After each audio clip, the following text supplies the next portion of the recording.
we have got coming up now is a lovely session chaired by the wonderful Kasim here.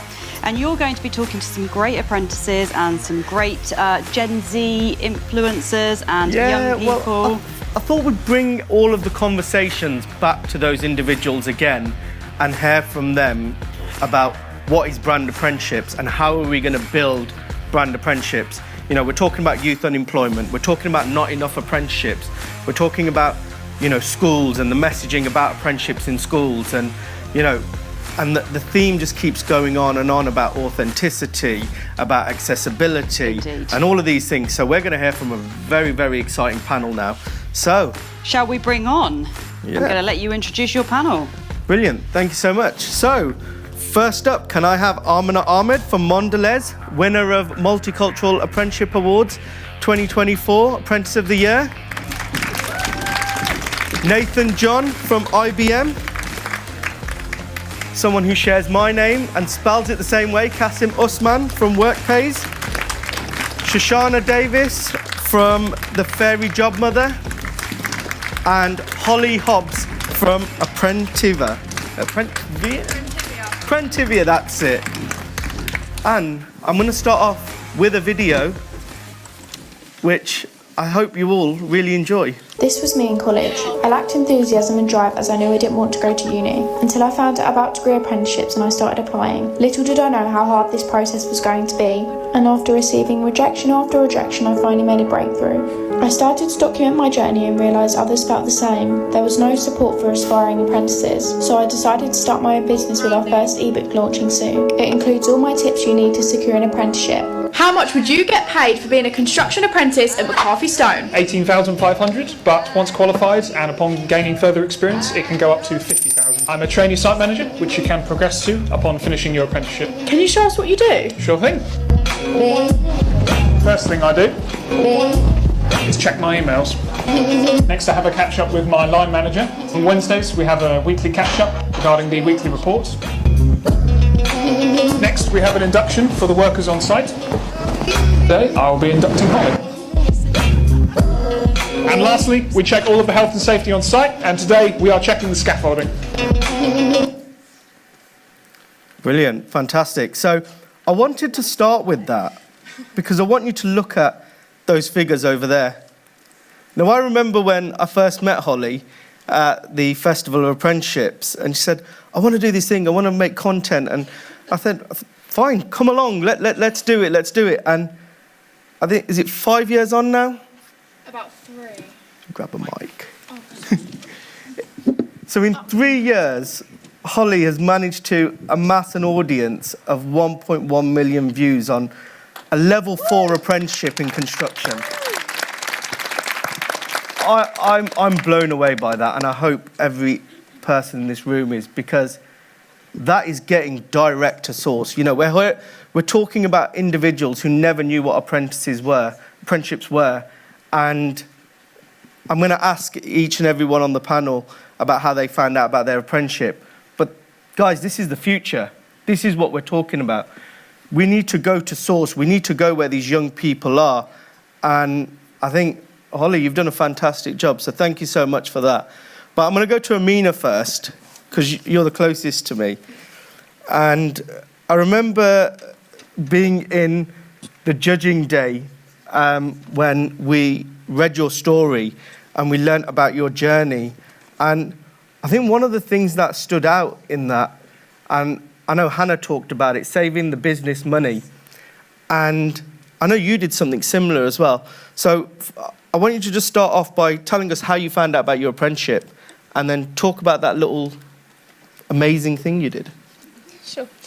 Hi everyone, so I'm Amina. I am a third year sales degree apprentice at Mondelez, and if you're not sure what company that is, it's the company that owns Cadbury's and Oreo and all those great snacking brands that we love.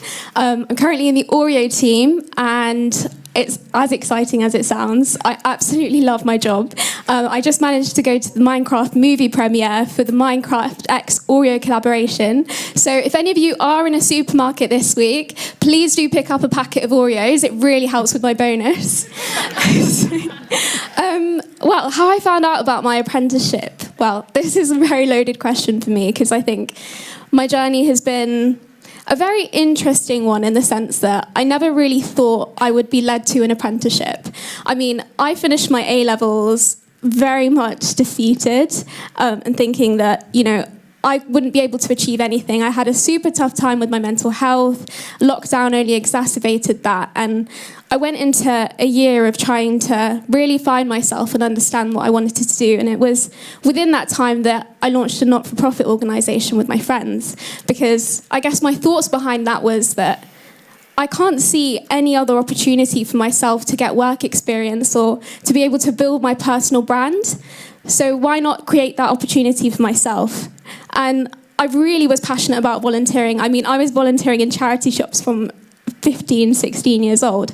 And I wanted to be involved in that sector. So I thought, let me get out there and see how I can make this a reality for me. And today, we've raised over, well, now, just after last week, £250,000. And I have a network of over 200 volunteers. So it's been a fantastic opportunity. But for me to be able to get work experience like that, I had to create that opportunity myself. I mean, I would look to organisations, to companies, emailing people constantly asking if they would allow me to come and shadow someone for a week or allow me to come and speak to them or see what they do. And I never really got any response out of that. And I think for me, that was fundamentally what shaped my journey in terms of how I wanted to change the narrative in not only amplifying apprenticeships, but closing those skills gaps and doing that through programmes such as volunteering and charity work. So ultimately, I ended up finding my apprenticeship through social media, actually. And it was literally through LinkedIn, looking through LinkedIn jobs, trying to find something that would fit me. And, do you know, being a really avid baker and someone who quite loves chocolate, I really was excited about this role, and it has lived up to my expectations. And today, I mean, I've had some fantastic opportunities with Mondelez. I've been able to really build on the social media brand in my previous role in field sales. Now, if anybody knows anything about field sales, you'll know that it is a very disconnected function from the rest of FMCG in the sense that you often have people who are of an older demographic, and attracting that Gen Z talent is really quite difficult. And coming in as a young person, as an apprentice, I recognised that need, and I was able to work with the employer branding team to be able to come up with a really clear strategy of how we could build on our social networks and build day-in-the-life content. I think social media is a really powerful tool, and I think personally, from my experience, the content that thrives the most is that content that's raw, it's unscripted, it's those day-in-the-life videos. And I think no one knows this better than my fellow panellist, Holly Hobbs, so I won't steal your spotlight in terms of kind of amplifying that message.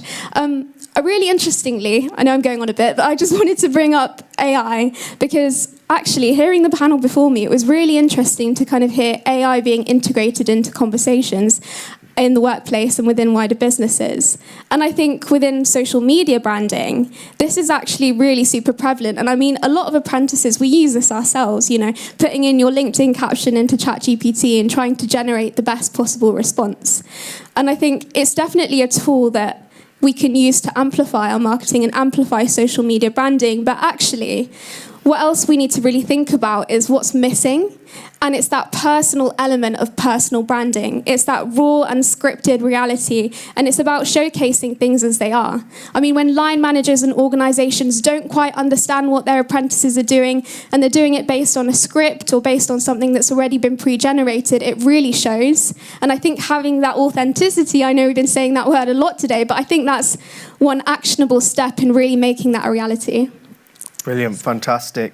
So I'm going to move on to you now, Nathan, because we had a little chat, didn't we, downstairs? We did indeed. About your journey. And what's really interesting, myself and Brad, we worked with Lambeth Council last month now, and it was all about introducing careers at an early stage.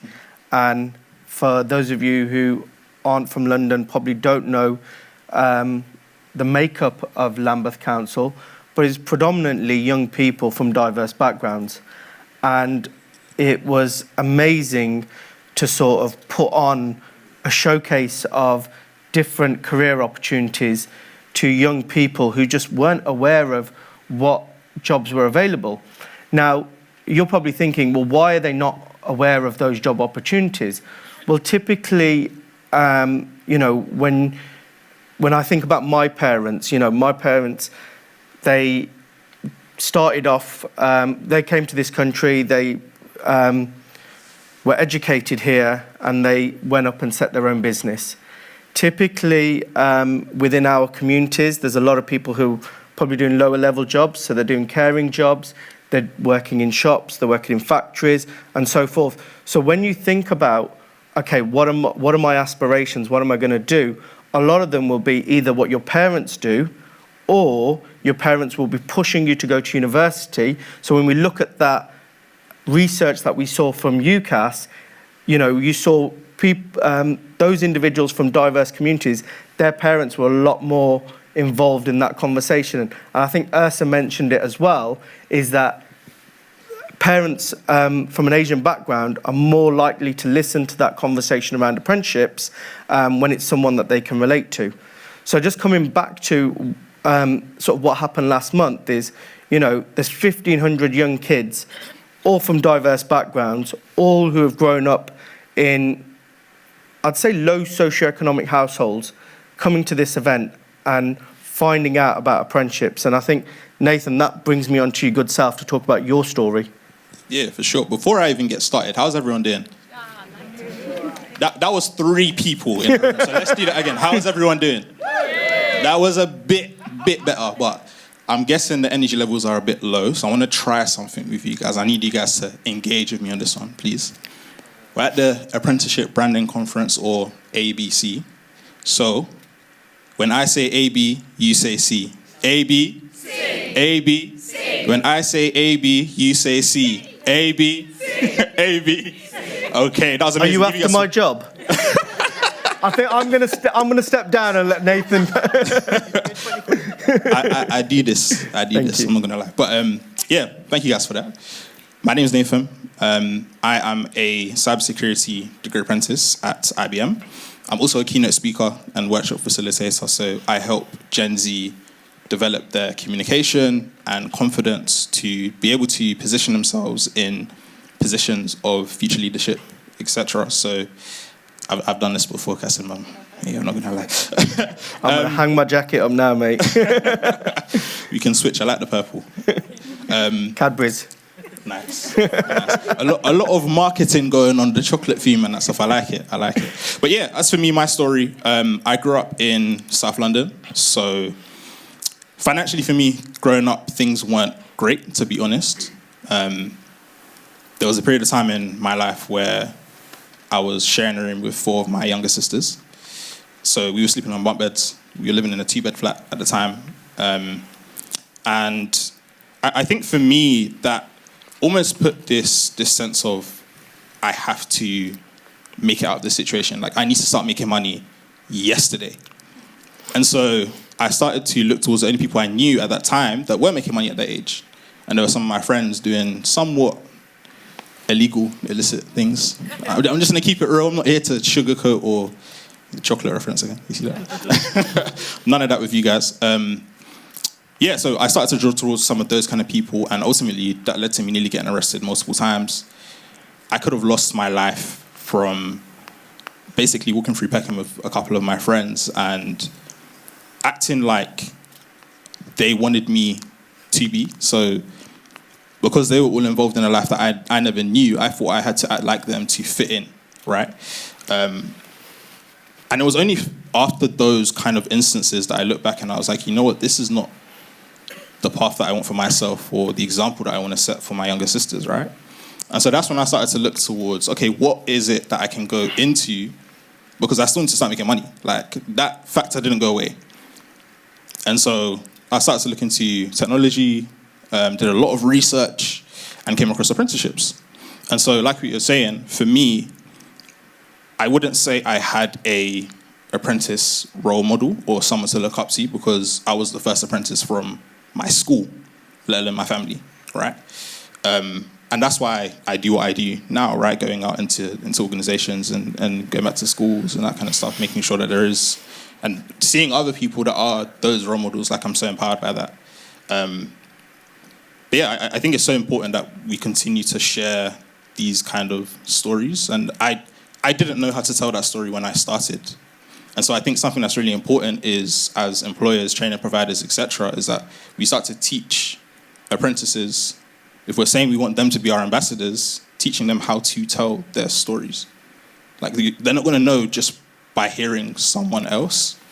And so I think something that I definitely got from IBM was not necessarily direct support, but they got out of the way. Like, they didn't stop me from doing what I needed to do, right, to support other upcoming apprentices. And so sometimes that's the best thing you can do, like, is not doing anything, in my opinion. But yeah, that's me and my story. Brilliant, fantastic. Kasim, I'm going to come on to you, but before I come on to you, you're an apprentice, you work for a training provider. Kasim, sorry. But you also do a lot of things to promote apprenticeships as well. I want to play a video that you did recently. How much? There we go. Being an apprentice just got even better. Here's how I'm making the most of the Big Apprenticeship Thank You initiative this National Apprenticeship Week. Movie night at Cineworld for just £4, count me in. Pizza this good for a £5.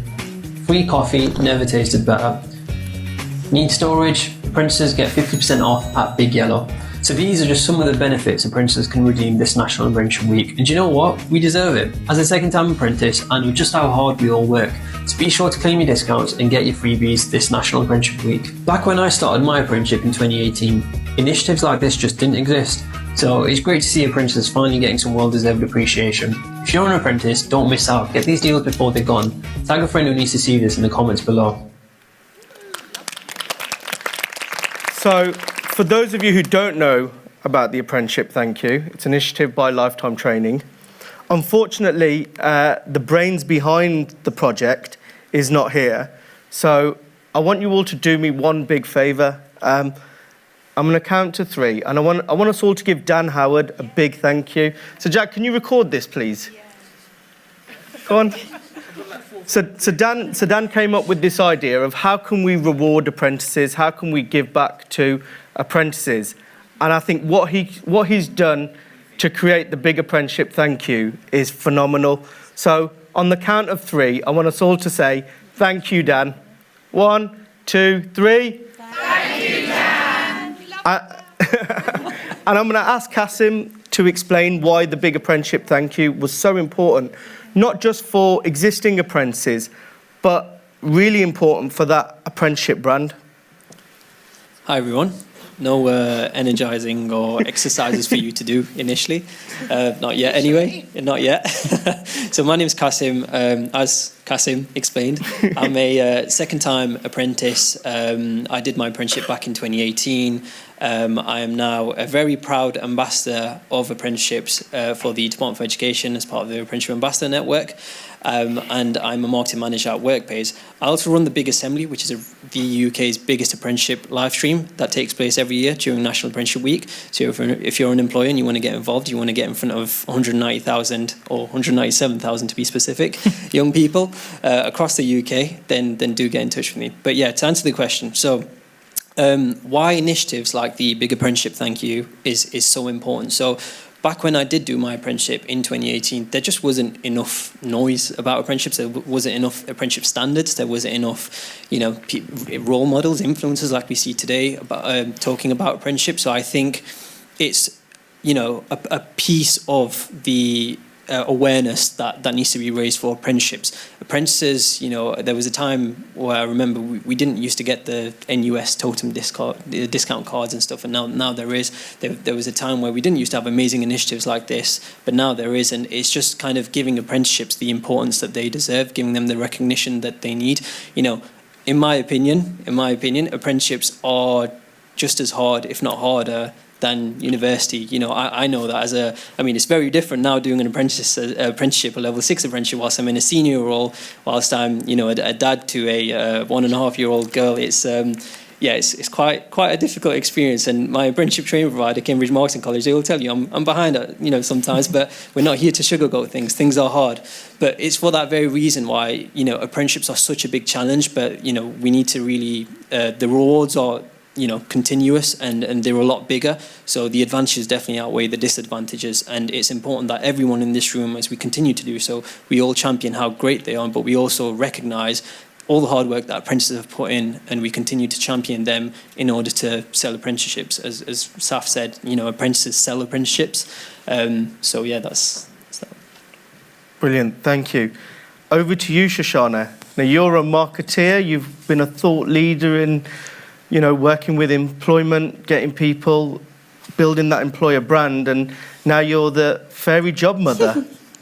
Yeah. Tell us a little bit about your journey and your passion for promoting early careers.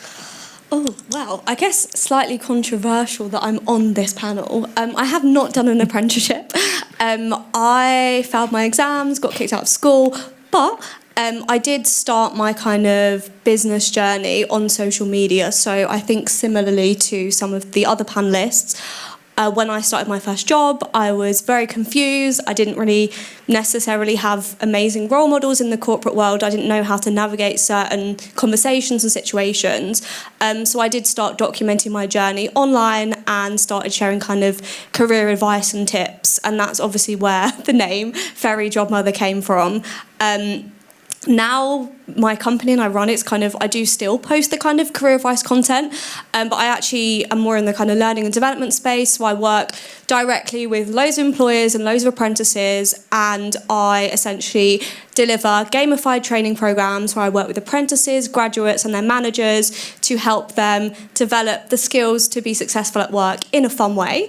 But also, in addition to that, before I left my corporate role, my most recent role was actually in marketing, and I was specifically focused on employee advocacy and thought leadership. So I actually worked for quite a large tech company and created an employee advocacy program for around 300 employees.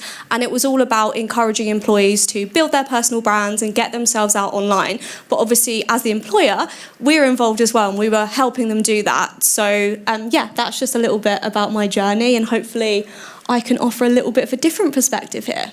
Brilliant, thank you. Back to you, Holly. Hi. So do you want to tell everyone? I think we pretty much know quite a bit now. But do you want to talk about the 3 years? How you started off coming to a few events, doing some interviews. How did you get to 1 million views? Oh gosh. Okay, so I actually started off as an apprentice, so I think it's best to start there really. And basically, through being a practitioner, I was then able to learn everything I need to know in order to get those type of views. So I started off, again, with no role models in the apprenticeship space, no idea how to get into an apprenticeship, faced over 30 rejections before getting into one. And when I started, I wanted to help other people to learn from my rejections that were also struggling throughout the process. So I decided to start documenting my journey on TikTok. And today, we've heard a lot about storytelling and telling the apprentices stories and backgrounds, which is so good, and I think we should definitely be doing that. But also, I think it's equally as important for you to encourage them to document their current journeys that they're on and show the highs, show the lows, tell people what's currently happening. And I did that. I started about, let's say, 4 years ago now, and to this day, I don't actively promote Microsoft's apprenticeship schemes, by the way. But to this day, I still get messages from young people saying, when are Microsoft's apprenticeship schemes open? I got an apprenticeship at Microsoft. Thank you so much for all your posting, because I wouldn't have been able to do it without that. So this discussion is so much more than just raising your brand and helping your apprentices to build their personal brands. It's equally as important as supporting all the other younger people that are looking to go down this pathway, because those people are also going to be watching your apprentices content. So you're also doing a bit for all the other young people in school that are currently looking to get an apprenticeship. And I just wanted to also add that we've spoken a lot on different panels about obviously creating this content and getting it out there, but it's very difficult to learn how to reach 1 million people. It's a skill within itself. And so it's not as easy as just saying to your apprentices, right, go out there and create some videos for us. It needs to be a structured program. It needs to be a development program teaching them how to build this skill. And there needs to be expectations set around how many videos they're producing, because let's be real, apprentices are busy people, right? They've got their work, they've got their studying. And so it's about helping them navigate that, because it's not as easy as just go and reach 1 million followers. I don't know if I've got enough time to go into how can you reach 1 million followers. Sorry, not followers, people. Views, yeah. I mean, give us your 3 tips for a TikTok video. Okay, right. By the way, I'm writing notes as well, by the way. Yeah. Oh, I'm looking down at my notes. I'm not scrolling on TikTok. Anyway, okay, so, right, 3 tips then, really quickly. Right, so the first one is you need a strong hook. A hook is basically the first 3 seconds of a video.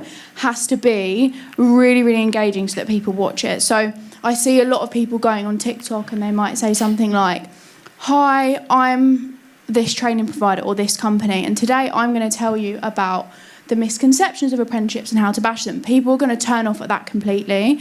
Within the first 3 seconds of any video, you need to position what's in it for the viewer, and don't make it selfish content. It's not about me. It's about what can you do for the viewer. So it's no good creating content after what we've said.